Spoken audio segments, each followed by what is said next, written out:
ఇప్పుడే జీ5 app download చేయండి. చూడండి మీ ఫేవరెట్ టీవీ షోస్ ఎప్పుడైనా ఎక్కడైనా. సుమతిని హత్య చేసింది సీతే. ఆ నిజం నువ్వు త్వరలోనే తెలుసుకుంటావు.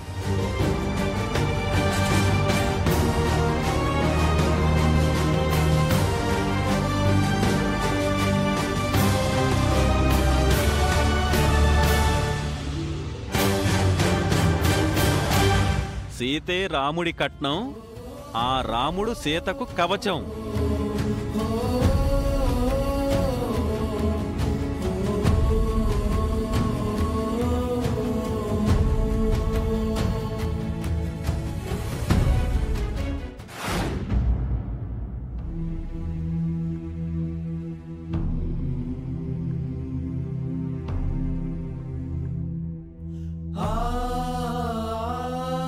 కాఫీ తీసుకో. వద్దు సీత. తాగు మామ, తలనొప్పి తగ్గుతుంది. నొప్పి తలలో కాదు, మనసులో. ఇంతకాలం నా కన్న తల్లి నా కళ్ళ ముందే ఉన్నా నేను గుర్తించలేకపోయాను. తనే మా అమ్మ అని నువ్వు, మావయ్య, అత్తయ్య నాకు చెబుతున్నా నేను వినిపించుకోలేదు. పాపం అమ్మ నా కోసం, ప్రీతి కోసం, నాన్న కోసం ఎంతో ఆరాటపడింది. తను ఎవరో మాకు చెప్పాలని ఎంతో తపన పడింది. అమ్మ దూరమైన తర్వాత ఆ బాధ తెలుస్తోంది సీత. కొన్నిసార్లు అంతే మామ. మనుషులున్నప్పుడు వాళ్ళ విలువను గుర్తించాం. వాళ్ళు పోయాక మనం ఏం కోల్పోయామో తెలుస్తుంది. తర్వాత ఎంత బాధపడినా పోయిన వాళ్ళు తిరిగి రారు. అమ్మకే ఎందుకిలా జరగాలి సీత? నాన్నని ప్రేమించి, మావయ్యని ఎదిరించి పెళ్లి చేసుకుని పుట్టింటికి దూరమైంది.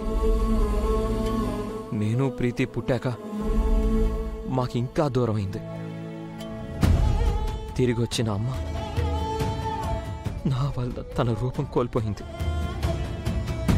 మరో రూపంలో ఉన్న అమ్మని మేము గుర్తించలేకపోయాం. ఆ నిజం తెలుసుకునే లోపే అమ్మ లేకుండా పోయింది. చనిపోయే ముందు పాపం ఎంత నరకం అనుభవించిందో అది తలుచుకుంటుంటేనే నాకు ఏడుపు వచ్చేస్తుంది. అత్తమ్మ చావొచ్చి చచ్చిపోలేదు మామ. ఎవరో కావాలనే దారుణంగా చంపారు. అది ఇంకా బాధగా ఉంది సీత.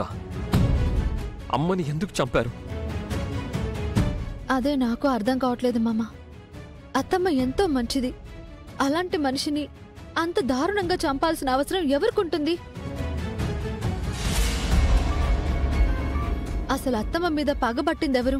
వెంటాడి చంపిందెవరు? అయినా నాకు తెలిసి అత్తమ్మకి శత్రువులెవరూ లేరు. ఇంట్లో బయట అత్తమ్మ అందరితో మంచిగానే ఉంటుంది. అయినా పగబట్టి ఇంటికొచ్చి మరీ చంపారు అంటే వాళ్ళెవరో తెలుసుకోవాలి మామ. తప్పకుండా సీత. ఆల్రెడీ కమిషనర్ గారితో మాట్లాడాను. అమ్మ గురించి అంతా చెప్పాను. పర్సనల్గా ఎంక్వైరీ చేస్తాను అన్నారు. త్వరలోనే ఆ హంతకుల వివరాలు తెలుస్తాయి. వాళ్ళెవరో తెలిసాక వాళ్ళని వదిలిపెట్టద్దు మామ. వాళ్ళకి పెద్ద శిక్ష పడాలి. పెద్ద శిక్ష కాదు సీత, వాళ్ళు లైఫ్లో మర్చిపోలేని శిక్ష వేస్తాను. చిన్నప్పటి నుంచి మా అమ్మని ఎంతో మిస్ అయ్యాను. తీరా నాకు నిజం తెలిసేలోపు అమ్మని నాకు దూరం చేశారు. వాళ్ళు ఎవరైనా, ఎంతటి వాళ్ళైనా సరే నేను వదిలిపెట్టను. అమ్మ ఆత్మకి శాంతి చేసి తీరతాను.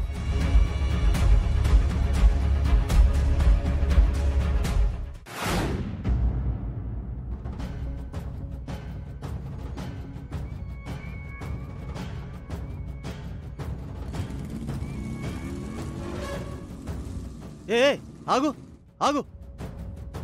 ఎవరు నువ్వు? సరాసరి ఇంట్లోకి వెళ్ళిపోతున్నావు. నువ్వెవరు? చూస్తే కనబట్లా? వాచ్మెన్ని. అయితే నేను లోపలికి వెళ్ళడానికి నీ పర్మిషన్ తీసుకోవాలా? మహాలక్ష్మి మేడం గారి పర్మిషన్ తీసుకోవాలి. ఆ మహాలక్ష్మికి నేను బాగా కావాల్సిన వాణ్ణి. తప్పుకో. ఏయ్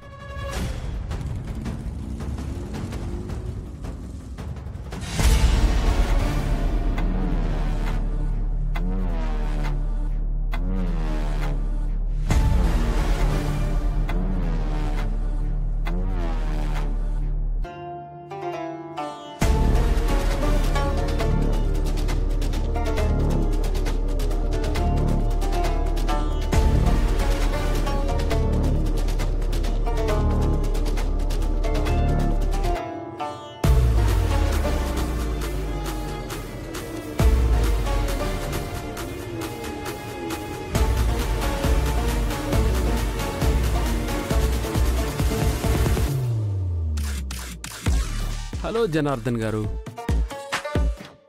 hello Chalapathi uncle. Hello Giri uncle. Hello Archana aunty.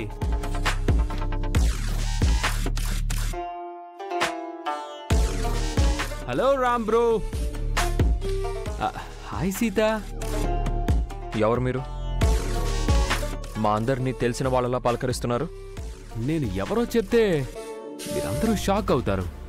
నా గురించి తెలిసాక మీరు నాకు చాలా రెస్పెక్ట్ ఇస్తారు.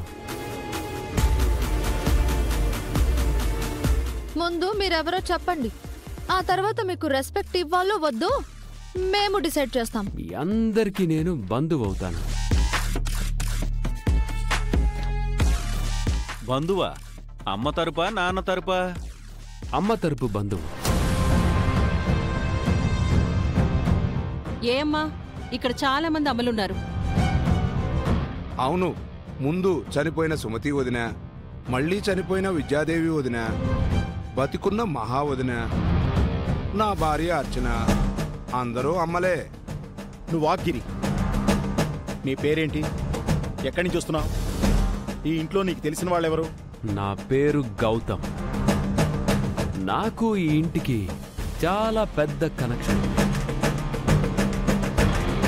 ఈ ఇంట్లో ఉండే మహాలక్ష్మికి నేను చాలా దగ్గర మనిషిని.